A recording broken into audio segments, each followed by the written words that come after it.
A beautiful morning to you out there this lovely Wednesday, the 6th day of August 2025. Welcome to Good Morning Anambra. My name is Ajuluchuku Okabwe. My name is Ifi Onachuku, welcoming you to this winning Wednesday. Stand by as we get ready to bring to you Press Review.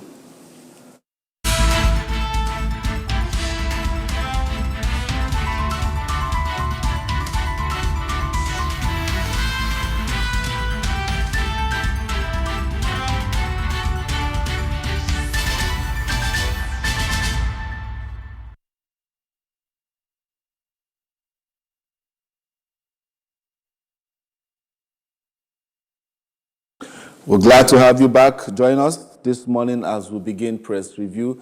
And we have our guest ably seated here in the studio, public affairs analyst in the person of Engineer Tochukwu Okafor. Good morning, Engineer. Good morning.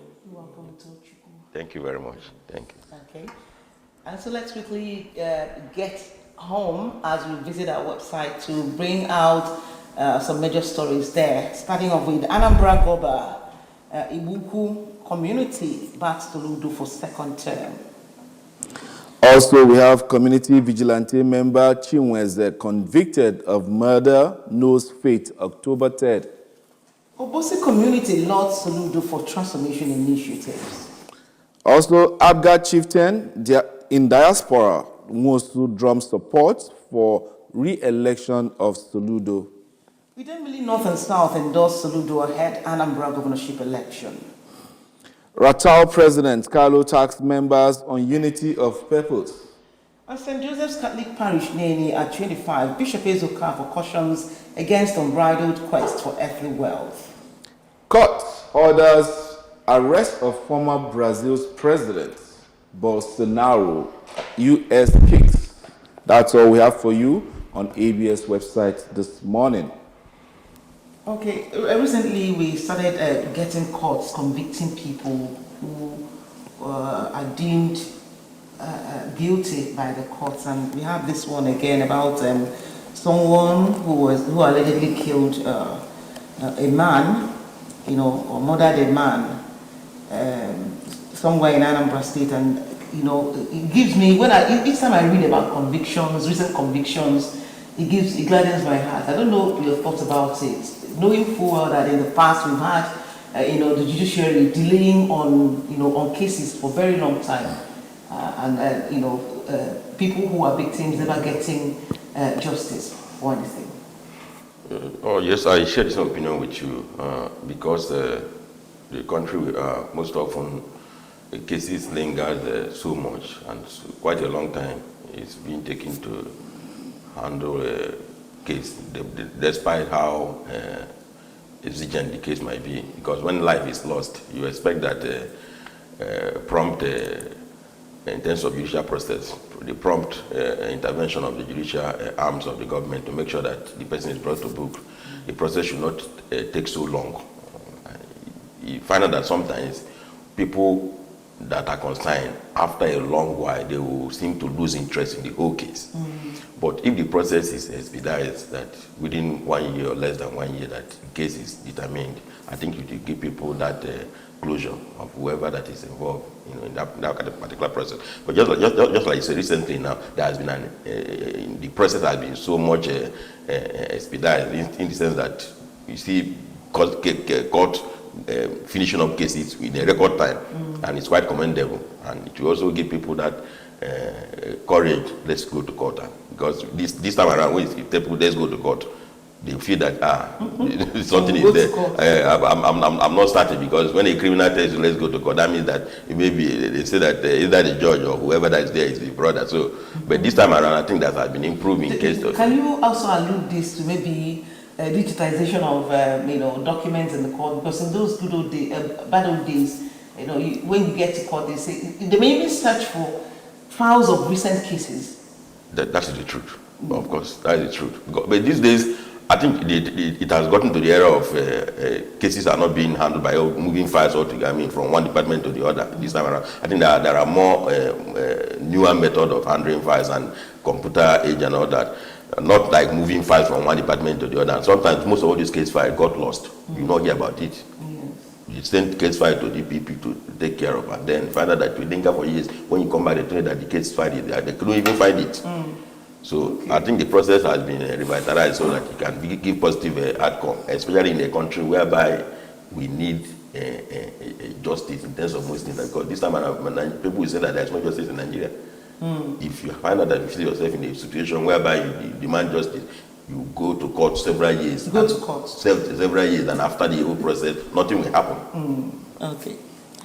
Okay, let's get down to the nitty-gritty of the business this morning by delving into the national dailies. And the first paper we'll have for review this morning is the Daily Times newspaper with the story on the mats there talking about the flood destroys 50 houses, schools, churches in Plateau State. And then we have here the banner headline is talking about court convict 21 foreigners for hacking, orders deportation. And then we have Tinubu signs insurance reform bill to boost financial sector. Police arrest 211 suspects in Delta, recover 8.5 million ransom and firearms. NDA disowns fake list of successful 2025 candidates. Africa requires $3 trillion to achieve climate goals. That's coming from the AU.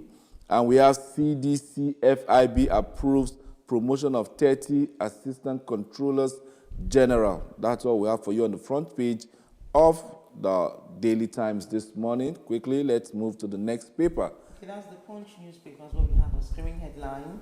Nationwide alert. Federal government warns of 5-day, okay.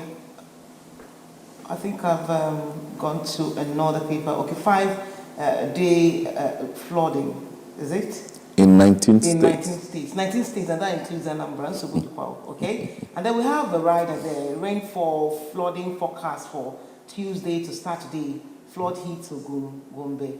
2025 flooding kills 191,094 persons missing. So good one. No, kills 191, then 94 persons. Yeah, missing. Okay, and then we have federal government inaugurates national MSMEs grants clinics in Akure. And from there, we'll quickly go over to this one. It might be of interest to us, but it's actually at the masthead. And there we have presidential jet gulps 26.38 billion naira in 18 months. Okay, and then CBT fears. Okay, CBT fears surge after decade worst results. And the 2027 elections, Atiku will reject controversial party registration bill. I can see what's playing out. First holdco to dispose of shares after Otukedo's something. Exit. Okay, let's take it there. One of the points of interest here on Punch is the presidential jets gulping 26.38 billion naira in 18 months. Of what priority is this to Nigerians? Do you think it's necessary? Should they replace it? Should they buy a new one? Should they not have a private jet? Well, this is what we've been seeing all this while. And for me, I don't think emphasis should be on all these expenses that doesn't materialize to something positive for the masses. Check the developmental index in Nigeria. The whole things that make human being what it is, both in terms of jobs, in terms of inflation, in terms of development, healthcare, and all around. Are we where we're supposed to be? Do we have the best healthcare system? Do we have any at all? What of maternal death and all that? Even malaria, people die of malaria in Nigeria. Most countries in Africa, let me not talk of Western world, they have gone far in terms of malaria eradication and maternal death and all that. But where are we? Our inflation, see the way we are, the poverty rate and all that. So if you check all those indices that shows development, how a country is being developed, are we where we are supposed to be? Then you now link it to the private jet and all that affluence lifestyle and ways of living of our politicians and all that. I mean, does it make sense to anybody? It doesn't. You can only have that kind of flamboyant lifestyle when you have done the basic things you're supposed to do for the masses. People are suffering. That is the truth. Nigerians are living from hand to mouth, and there is no. In fact, development has never even gotten to some. I was watching one documentary about one northeastern state, and you see how people are, even water. Most communities don't have water in Nigeria, and you see our governors, our president, our political class moving around with a very big, mighty project, and sometimes most of all these jets and all whatever, they keep them outside country for servicing, and they pay demurrage on that, and they bring them back, and then they fly on it. I mean, with it and all that. So it doesn't measure up to what we need from them. It doesn't. Okay, still talking about the front page of the Punch newspaper. Let's merge that story with the one we have at on the Daily Times, talking about Africa requiring $3 trillion to achieve climate goals. And that is part of what we are having here with this 5-day consistent rainfall that 19 states in Nigeria will be experiencing.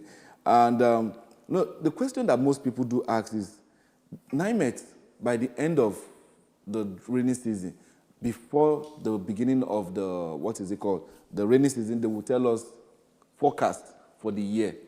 So number of states will have high rainfall, so number.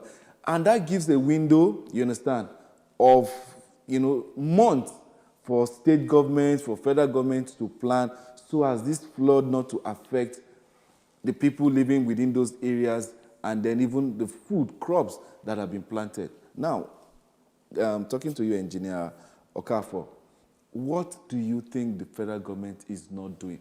Because science has gone a way of predicting weather, but Nigerian politicians, African politicians don't seem to pay attention to these dangers. Is it that we are blessed, we don't have the tsunamis, the earthquake, the mudslides like they have in Japan and other developed worlds? What's your take on that? For me, let me add something there. It's not just federal government, because already NIMET is a federal government institution.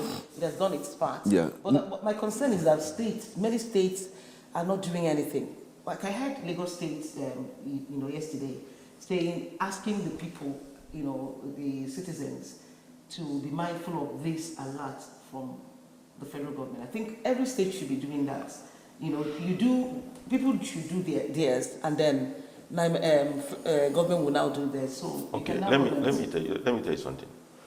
There are difference between telling people this and so is going to happen at this particular time, at this particular place, and then there's also difference between doing that and then actually putting it to action.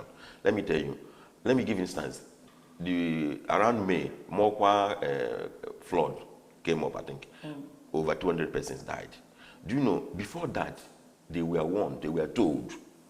But these are villagers, possibly peasant farmers. And if you tell them that this and so is going to happen here, they don't have the capacity to go anywhere. They cannot move. They don't have, do you know what, these are people this is their community, they've been staying there. They don't even have the financial capacity to move from one particular place to the other. Where would they stay? Who will house them? Let me tell you, in a more saner climate, let me just use this word. What if you announce an emergency that is going to happen? What would you do? You provide possibly a makeshift camp for them so they can leave that particular vicinity. But Mokwa flood, you see what happened? Several persons died. Even when NIMET has already issued warning that this is going to happen, but they can't move. They cannot. So it doesn't just end in telling them that it is going to happen here, it is going to happen there. What will you do to move them from that particular place? You see in US, when if there's going to be a hurricane, they warn people, and then they will make provision for people to move. And then they will tell you if you don't have the financial capacity, see, call this number, they will come and help you to move. If you have a bedridden person that you can't move, call this, the ambulance will come. These are the ways to do it. It's not about giving the information. When you give the information, you leave people to their fate, and they will die there. So it's not just enough. And nobody should say that we don't have the financial capacity to. Okay, you feel it's not supposed to be a concerted effort because, like I said, government does its part. Then the people who eat corn and then throw it into the gutter shouldn't be held liable. People who eat opa and then throw the wraps into the gutter, they should go scot-free. Or should there be concerted effort? Government does its part and the people play their part. Sure, there should be the effort should be all round. But what you should know this time around that this climate change of 18 is actually ravaging seriously. The volume of rainfall has increased. Some of all these, like the Mokwa one, dam collapse and all that, is bringing much volume of water down to several parts of Nigeria, and it's causing this havoc. Both increased rainfall caused by climate change and all that. So some of all this is not even the fault of the people, or maybe though human angle, there are some acts that human being does, and which also affecting the environment and all that. And there should be law that should be set up to guide that aspect. But there has been increase in volume of rainfall and caused by the climate change. So when you talk about climate change, it should not be massive issue. Government should know how to tackle it. And then we should be proactive and wait for emergency. There should be a reserve fund for emergency. Those reserve funds, you should not setting up 712 billion naira for turnaround maintenance of airport that you don't even know what is taking us. Nobody measures the development of a country by how nice your airport is. And then you map out such volume of money. And the kind of helicopter and, you have, yes, private jet you have. It's not a symbol of development at all, anywhere. Thank you. Quickly, let's go to the next paper for review, and that's the Vanguard newspaper this morning. 2027 Obi single-term pledges raises dust. That's the banner headline. And let's catch and see what the writers there are saying. A true leader can turn things around in 48 months. That's coming from Obi. And then it's threat to 1999 constitution coming from the PDP. It's marks of desperation. That's coming from Okorie. You can take Obi's promise to the bank at Barry Base, adding his own voice there. One tenor is lofty but insufficient. That's coming from Imasuen. It's insult on our collective memory. Buhari's aid. Wow, interesting. Okay, at the mast of the Vanguard newspaper this morning, we have commissioners accuse EEDC of reducing power supply in Enugu. And then you still have at the mast there, Keyamu, aviation expert on war part over Lagos airport renovation. I'm sure money has probably exchanged hands there. Banks wooed me with pretty ladies for deposit. Sent thugs when my business went down. That's coming from Otedola. Let's know the banks. Court restrains Governor Bago from shutting Badegi FM. And then also we have here Atiku Buni orders celebrate Nafisa's 17-year-old world best in English. Church of Nigeria formally cut ties with Wales over lesbian archbishop.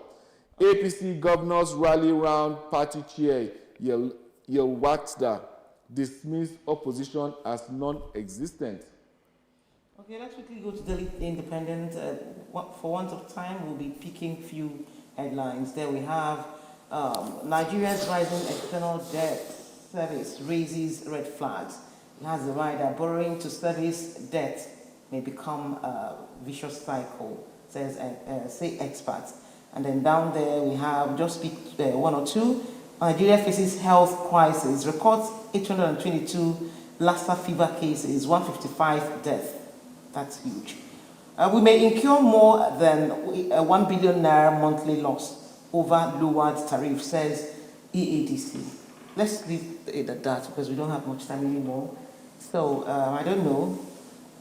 Let's see what Obi's single-term pledge and the dust it is raising. And sincerely speaking, I feel if you have a roadmap on what you want to do with leadership, you can draw a format on how you can definitely get in and get working as quick as possible.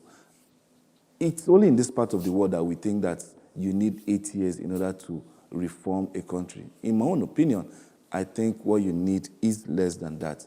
Now, Engineer Okafo, what's your take on this act of desperation? Some people are leveling at Obi, some are saying that it's a slap, an insult on the Constitution, and many others are having diverse opinions. What's your take on that? Well, Okorie said it marks desperation. I don't believe. Nelson Mandela, that was 1994, promised and said that he's going for one term, single term of 5 years, and after that, he will not be going for a second term. And maybe that time, many persons must have said, no, you are not saying the truth, that you are lying and all that. And after 5 years, Nelson Mandela said he's done. But he's on held ground. Was it on held ground? Yeah, he said so. But even before that, during his campaign, he was vocal about that during campaign, that he's going for single term. During campaign, he was saying that, and then he later handed over to Thabo Mbeki and all that. So what I'm trying to say is that if, in as much as politicians they've been all known for maybe not keeping to their words, but there are some persons that still keeps to their word. Let me say, you cannot just say because you can't do it. That doesn't mean that others cannot do it. Yar'Adua came in. When Yar'Adua came in as the president, he came in and criticized the president that brought him in, which is something that nobody has done before. Imagine you coming in as a president and he said that the president that brought you in was marred with irregularities. He said it. And then people were surprised. So there's always beginning to everything. So if Obi say that he's going for 4 years, then let's judge him with that. And that's what he said. And you cannot say it's not possible. It's possible. So even if constitutionally you know that he can go for second term, definitely if you say you want to go for 4 years, it's fine. And we believe you. That's what you say. That's why the other writer in this, in the caption in this, one of the people said Jonathan or Obi, meaning that some persons are not confident about what Obi is saying.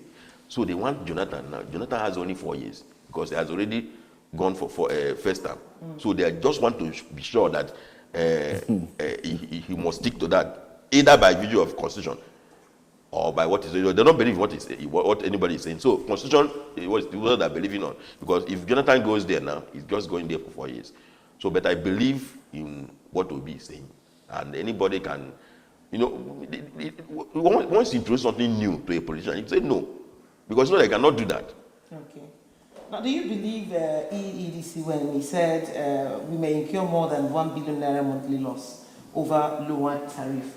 Was the tariff actually lowered? That was last July. I heard of that lower tariff because I think there's a franchise again in that same EEDC. Another company generating power. That I think that lower tariff, I'm not sure it gets to our Anambra State. Yes. Is like in Enugu State. And let me tell you, we're paying the highest tariff for in EEDC. We are paying, currently it's 209 per kilowatt hour, which is very exorbitant. Most power generating, most discos, they don't charge up to this amount. And lowering that tariff, they will not incur any loss at all. Because we are paying huge currently for band A. And most places now, they've moved them to band A. Almost everybody now is in band A. Even when you're not even having the supply, you'll be in band A and you're paying exorbitant tariff in band A. So it will do very good. I was hoping that this lower tariff, because they said it will take effect from August 1st, and this is 6th of August. And I don't know whether it didn't get to us. They definitely did not. I think it's in Enugu, some part of Enugu, yes. Oh, yes, for now. Okay, let's quickly take the 4 papers remaining so that you can now comment and we'll call it quit. The next paper for review is the Guardian newspaper. And then we have the concerns over new custom levy, weak imports as car ownership turns luxury. Importers take advantage of additional charge for price gouging. And then we have there, at the mast, 1.5 million children die of vaccine-preventable diseases yearly. Oluremi Tinubu donate 1 billion to Niger flood victims. Recapitalization looms as Tinubu signs insurance reform bills. And then we have investors raise stake in Nigeria with 5.6 billion capital inflows in first quarter. ADC leadership crisis deepens as INEC chairman withhold backing. And then we have here the graph telling you the cost of vehicle.